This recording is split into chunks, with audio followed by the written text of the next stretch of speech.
itinanggi po ni Independent Commission for Infrastructure o ICI Special Advisor Rodolfo Asurin Jr. ang umuugong na balita na magbibitiw na rin ito sa pwesto kasunod ng pag-resign po ni ICI Commissioner Rogelio Babe Singson. At bagamat may pahayag po si Ombudsman Boying Remulla na sa 1 o 2 buwan ay tatapusin na ng ICI ang investigasyon ito, dinit naman ng komisyon na mananatili ito at magpapatuloy sa kanilang investigasyon hanggang makumpleto ang kanilang mandato. Report ni TJ Mendoza.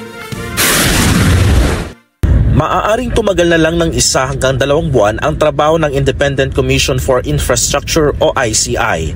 Ayon kay Ombudsman Jesus Crispin Boying Remulla, pag natapos ang 2 buwan ay ipapasa na ang lahat ng mga findings o resulta ng investigasyon ng komisyon sa kanilang tanggapan. Hindi raw kasi forever ang ICI. Ayon pa kay Remulla, may batas na lumikha sa Ombudsman at aktibo ang kanyang opisina sa investigasyon ngayon.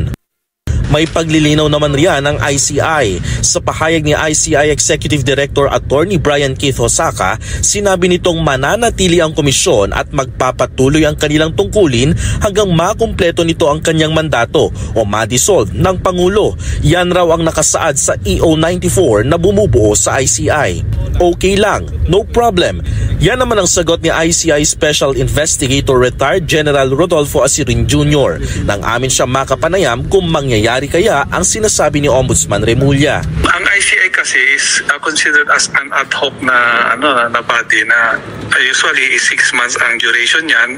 So I think if the president or the one who organize yan think na we have already done yung aming yung purpose and ibibigay na nila sa regular na mga law enforcement agencies. So okay lang, no problem. May umuugong rin na magre-resign raw si Asurin sa ICI, pero agad yan pinabulaanan ng dating Chief PNP. Actually, nagulat nga din ako at na lumabas yan. At walang katotohanan dun sa sinasabi na magre-resign ako because we are not in talking terms with the chairman or we don't see eye to eye. That's a complete na false. Pero bakit nga ba may umuugong nakakalas na siya sa komisyon? Siguro, there are some quarters they want to sow divisiveness, sow intrigue among the members ng ICI.